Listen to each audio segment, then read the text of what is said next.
Hi friends, இன்றைக்கி நம்ம சேனலில் சுட சுடன்னு மொறுன்னு ஆனியன் போண்டா வந்து எப்படி பண்ணுறதுன்னு பார்க்கலாம். அதுக்கு வந்து நான் உளுத்தம்பருப்பு வந்து ஒரு டம்ளர் அளவுக்கு ஊற வச்சுருக்கேன். ஒரு 2 மணி நேரமாக வந்து ஊறின்னு இருக்குது.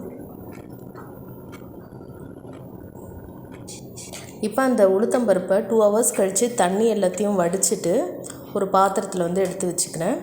இப்போ மிக்ஸி ஜாரில் அந்த வடித்த உளுத்தம்பருப்பு, அதுக்கப்புறம் கொஞ்சமாக பெருங்காயம் தேவையான அளவுக்கு நம்ம போட்டுக்கணும்.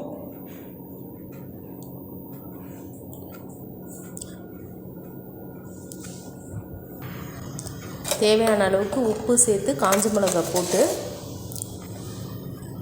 நல்லா வந்து அரைச்சி எடுத்துக்கணும். நீங்கள் நம்ம சேனலுக்கு ஃபஸ்ட் டைம் பார்க்குறீங்கன்னா கண்டிப்பாக சப்ஸ்கிரைப் பண்ணிவிட்டு பாருங்கள்.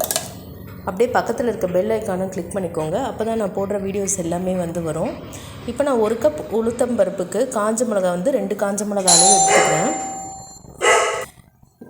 இப்போ அரைக்கும் போது நம்ம வந்து தண்ணியோட அளவு வந்து 1 கப்புக்கு ஒரு 4 ஸ்பூன் அளவு தான் வந்து தண்ணி வந்து நான் யூஸ் பண்ணியிருக்கேன். தண்ணி வந்து கொஞ்சமாக தெளித்து வந்து அரைக்கணும். ஃபுல்லாக அப்படியே கொட்டி அரைக்காமல் தெளித்து அரைக்கணும். அரைக்கும் போது ரொம்ப வந்து நைஸாகவும் அரைக்காமல் ரொம்ப வந்து ஹார்டாகவும் இல்லாமல் இந்த கன்சிஸ்டன்சி, அதாவது அந்த போண்டா வந்து போடுற அந்த கன்சிஸ்டன்சி அளவுக்கு வந்து வச்சுக்கணும். ரொம்ப நைஸாகவும் இல்லாமல் ரொம்ப ஹார்டாகவும் இல்லாமல் நான் அரைச்சி எடுத்திருக்கேன். இந்த போண்டா வந்து ரொம்ப டேஸ்ட்டாக இருக்கும். இதில் ஆனியன், கொத்தமல்லி எல்லாமே வந்து நம்ம சேர்க்குறதுனால ரொம்ப வந்து டேஸ்ட் வந்து சூப்பராக இருக்கும். கண்டிப்பாக ட்ரை பண்ணி பாருங்கள். இது கிட்ஸுக்கெலாம் வந்து ரொம்ப வந்து பிடிக்கும். இப்போ நான் அரைச்ச மாவில் ஒரு வெங்காயம், கொஞ்சமாக கொத்தமல்லி வந்து ஃப்ளேவருக்காக எடுத்து நல்லா வந்து மிக்ஸ் பண்ணிக்கிறேன். இப்போ பாருங்கள், போண்டா போடுற பக்குவத்துக்கு நான் மாவு வந்து எடுத்து வச்சுருக்கேன். இப்போ இந்த போண்டா வந்து நம்ம நல்லா மொறுன்னு நல்லா வரத்துக்கு நம்ம என்ன பண்ணணும்னா, எண்ணெய் வந்து சூடாக்கி அதில் வந்து ஒரு அரை கரண்டி அளவுக்கு எண்ணெய் வந்து இந்த மாவோடு வந்து நம்ம மிக்ஸ் பண்ணிக்கணும். சூடான எண்ணெயை வந்து மிக்ஸ் பண்ணிக்கணும். அப்போ வந்து நல்லா வந்து போண்டா வந்து கிறிஸ்பாக வந்து வரும். எண்ணெய் மிக்ஸ் பண்ணோடனே நம்ம கை வந்து கொஞ்சம் பார்த்து வந்து நம்ம கலந்து எடுத்துக்கணும். ஏன்னா ஆயில் வந்து ஹாட்டாக இருக்கிறதுனால. இப்போ சுற்றி வர அந்த எண்ணெயை வந்து நான் மிக்ஸ் பண்ணிக்கிறேன்.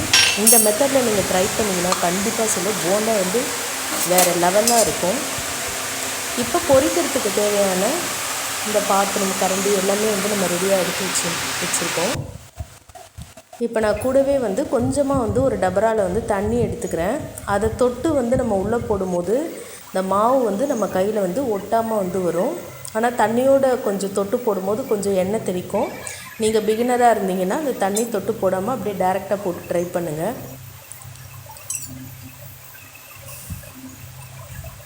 இப்போ 2 பக்கம் வந்து நல்லா கோல்டன் ப்ரௌனில் வந்து ஆற வரைக்கும் நம்ம அப்படியே வந்து வச்சுக்கலாம்.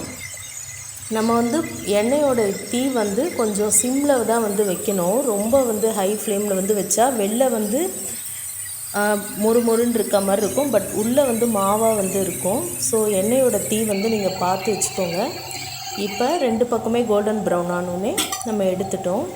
ஒரு வடிகட்டியில் வந்து போட்டு எடுத்துருக்கோம். பார்க்கவே நல்ல சூப்பராக இருக்குல்ல.